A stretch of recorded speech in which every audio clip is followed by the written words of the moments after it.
દુર્ઘટનાઓ બનતી રહે છે, પરંતુ બ્રિજના નિર્માણ કાર્યમાં હજુ પણ લોટ પાણી અને લાકડાની પરિસ્થિતિ જોવા મળી રહી છે. વધુ એક બનાવ બન્યો છે વલસાડના કૈલાસ રોડ ઉપર કે જ્યાં 42 કરોડના ખર્ચે બ્રિજ બની રહ્યો છે. હજી તો એ બ્રિજનું કામ ચાલી રહ્યું છે, ત્યાં જ બેદરકારી દાખવવામાં આવી અને ગટર સહિતનું જે સ્ટ્રક્ચર છે તે ધરાશાયી થયું, જેમાં 5 શ્રમિકોને ઈજા પહોંચી. જ્યારે કોન્ટ્રાક્ટરને પૂછવામાં આવ્યું ત્યારે તેને કહ્યું કે બધા શ્રમિકોનો ઇન્સ્યોરન્સ લીધેલો છે. આવો લૂલો બચાવ કર્યો હતો. બીજી તરફ અમદાવાદમાં સુભાષ બ્રિજમાં પણ તિરાડો જોવા મળી હતી, જેના કારણે આ બ્રિજને બંધ કરવામાં આવ્યો.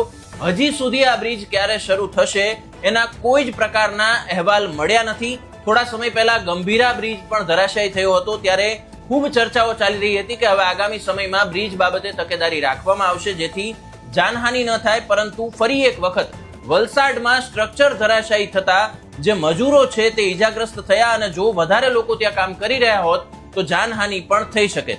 સમગ્ર વિષયને લઈને તમારું શું કહેવું છે તે કમેન્ટમાં જરૂરથી જણાવશો. નમસ્કાર.